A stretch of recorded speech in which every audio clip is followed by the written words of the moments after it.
Okay, I want to share some things about the logs that we're looking at.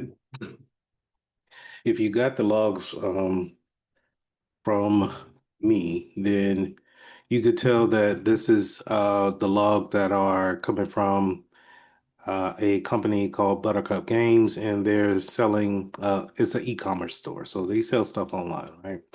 The one thing that I want to kind of bring up in this video is that it's going to vary from company to company that we work at on what type of logs that we're going to be looking at. So if we're going to be looking at web traffic, or if we're going to be looking at files moving from host to host, maybe people from the outside talking to a lot of people on the inside, maybe, sharing some files, maybe uploading documents to a web cloud. It could be different, where in this case, it's not going to be the same logs that you may see on the job. Okay.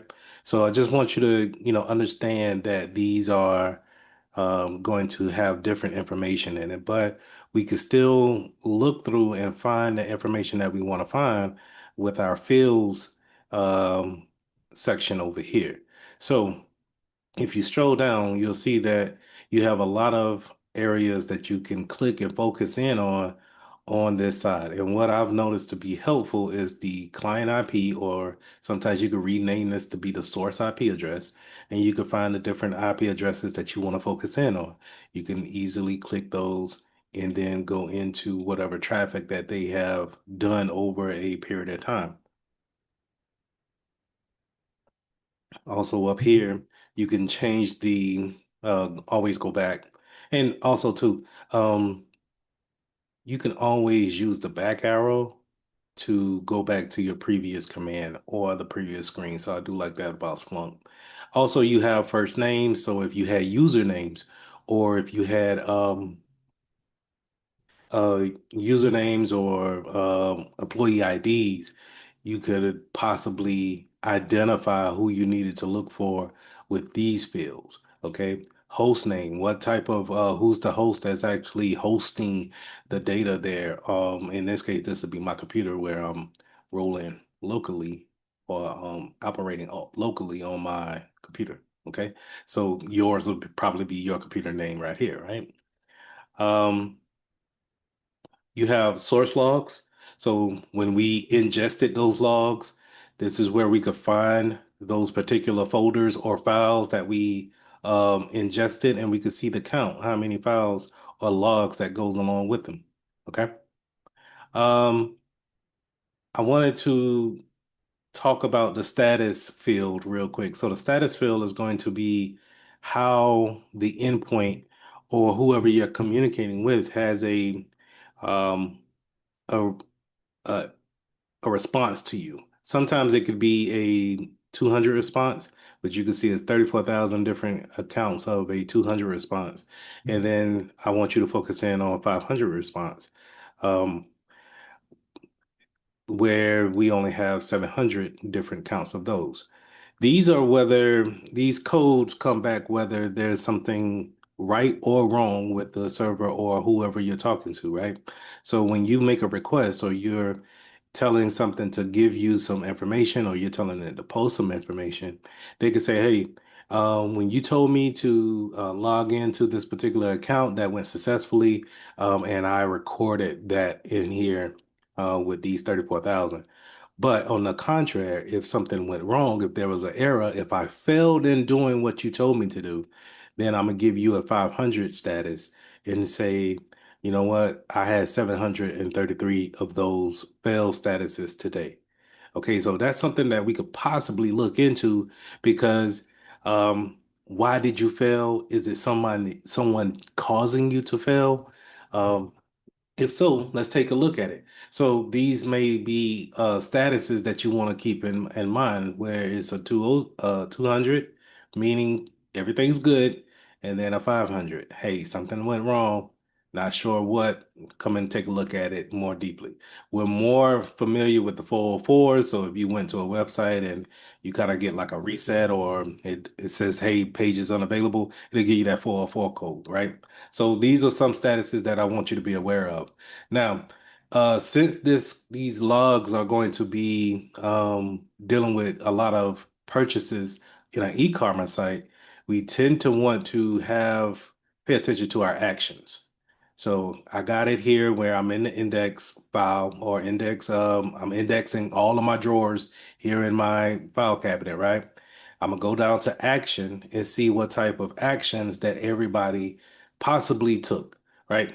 So either you add it to the cart, you purchase from the cart, you view the items, you change the quantity, right? You change the quantity of your items, or you have some type of form of some case, right?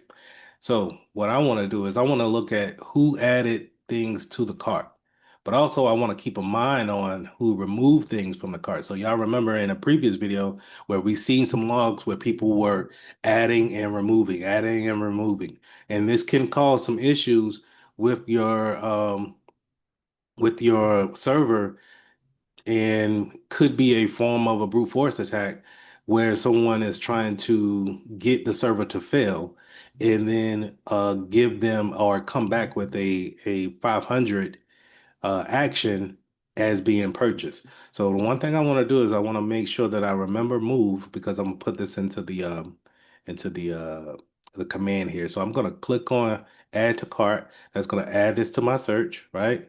But then I'm going to use a conjunction command called or, right? Now, you could put or as a lowercase right here, and you can see that it did not change the color. It stayed black, right? What you want to do is you want to go back and put this as an all uppercase or. And so it changes that to a orange or. That means either the sim is going to look for the command, whether someone has added to the cart or removed from the cart, right? And we type in remove. Okay. Once we do that, now let's make sure we got our all time check, and then we do a search on that. And now we can see where we have the logs of people. We have 7,000 logs where either the status has been 200s or 500s, right? We can see the 500s right here. Okay. Now, this is something that we want to keep an eye on and we take a look at. Now, you can kind of see that these are as far as the timeline, you don't really see anything that really kind of sticks out. And this is, going to be the time consuming part about looking through logs. You're going to have to really kind of narrow down your search so you can actually tell your story. But until we find something, maybe we want to check this type of status every day. So what we will do is that instead of just kind of copy and pasting this to a Word document or a notepad, we can come right over here to save as, and we can save it as a new dashboard. So let's save it as a dashboard and say uh, add and remove cart, and put a description of status 200 and 500s. Okay. We can now in a work environment, you can either share this with other people, share it in the app. So when other people are using the Splunk or your sim with you, they can see the type of dashboards that you build. So whenever you get your query down to a particular set of rules, you can set it like that.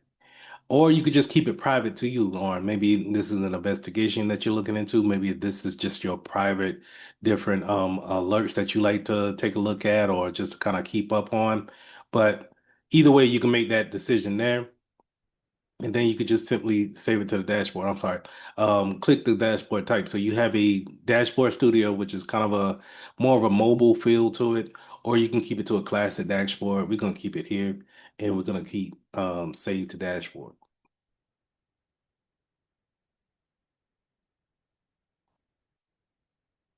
All right. Now, once it's been created, we'll see that now what we'll do is we'll go back. We'll see that this is what we're going to see on a particular um, dashboard when we come in. What we could do. is if we ever want to change the look of it, we can always come here and change the look of it. But for this, it's typically going to, be better that we just show it as a list of logs here. But as we get more advanced in Splunk, you can see that we can have dashboards as graphs. All right.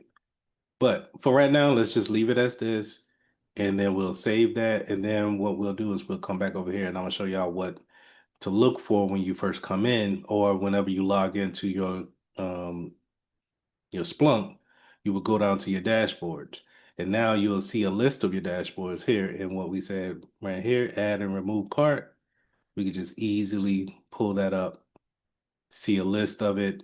And typically when we have um a live feed or a constant feed of new material or new logs, it will constantly come in as the latest. It'll constantly do your research or it'll sparse those logs into the latest logs that were put in there. So you can always stay up to date based off of the searches that you made. All right. So give that a shot, take a look at it. You know what? Let me explain that for just a second. When I say give that a shot, that means go back into your, you can see here in your SPL search history, go back and look at some of the entries that you put and just go through, add them to the search, right? And hold on, get used to navigating the tool and pulling up the information that you want to pull up. All right, get used to that in order to talk about it a lot better. So when you're on interviews and you're talking to people about cybersecurity or you're talking to them about the tools that you use, that you can speak confidently about the fields that you use to help find certain items in a particular log. Um, you understand what actions are.